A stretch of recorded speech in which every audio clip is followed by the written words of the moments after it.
We found out in April of this year that we were expecting, and we were shocked and just really excited. And we had our first doctor's appointment on April 24th, and we went in for an ultrasound. And after just a few minutes, the ultrasound tech said Melody, and I couldn't tell from her tone whether there was something wrong or something right, but I knew there was something going on. And she looked at us and she said, "There are two." I was just blessed to have one. And when you find out you're having two, it's like, wow. It's something you don't expect.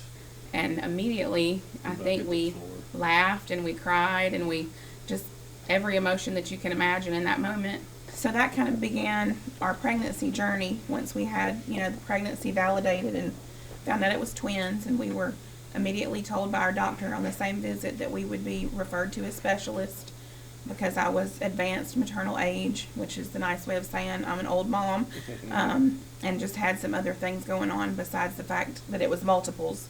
The specialist ordered a blood test just to check for things like Down syndrome and different chromosomal abnormalities.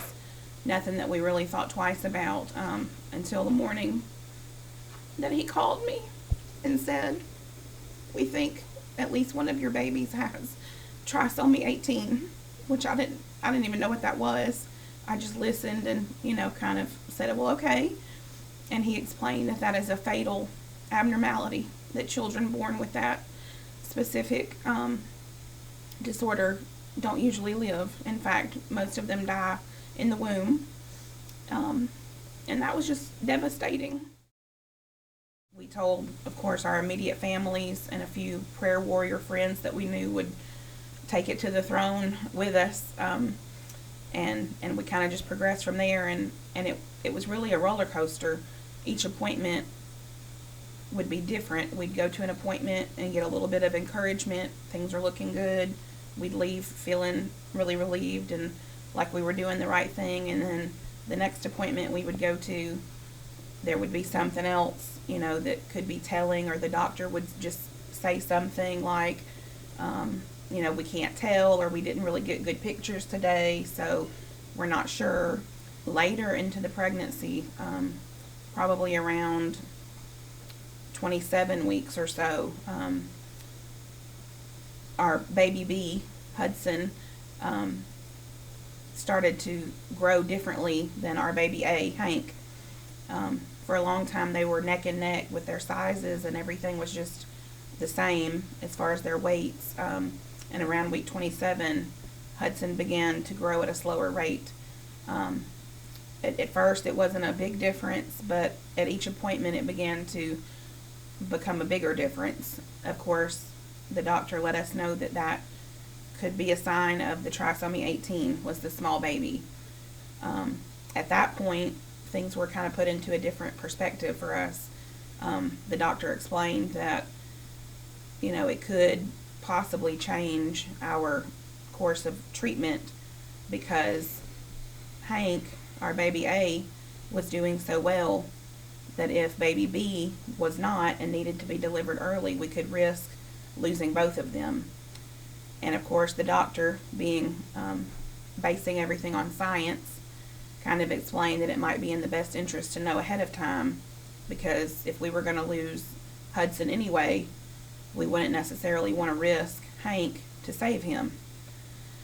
And that's something you don't want to think about.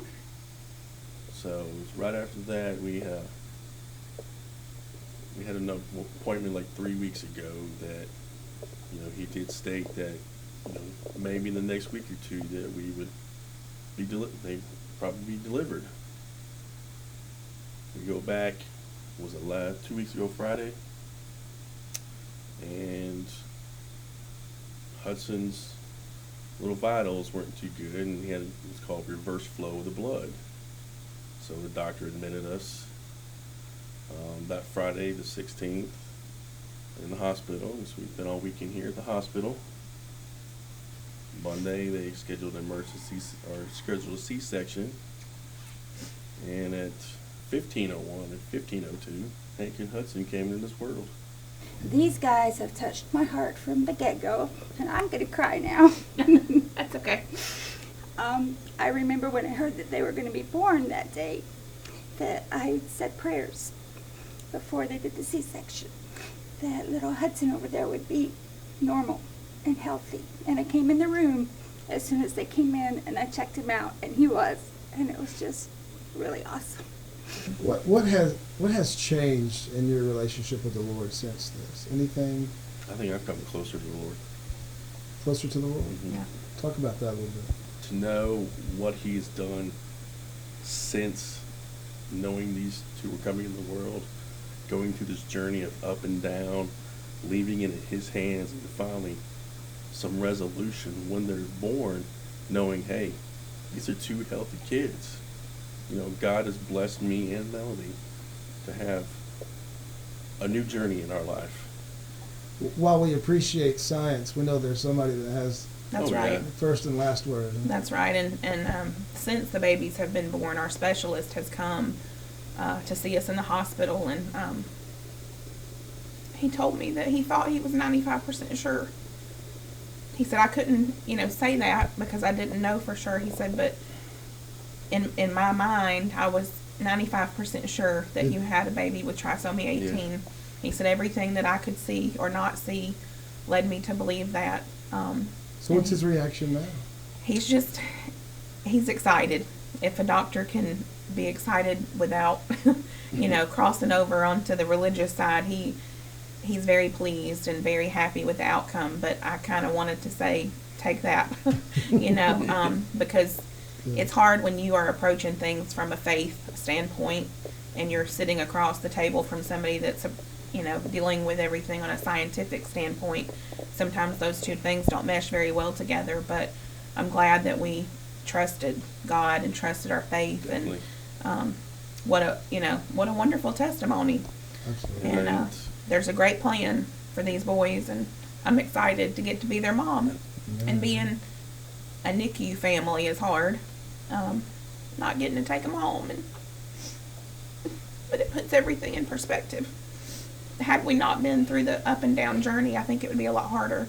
We're able now, after what we've been through, to see this as a Yeah. blessing. There were just moments when I didn't know what to do with my anxiety and my fear.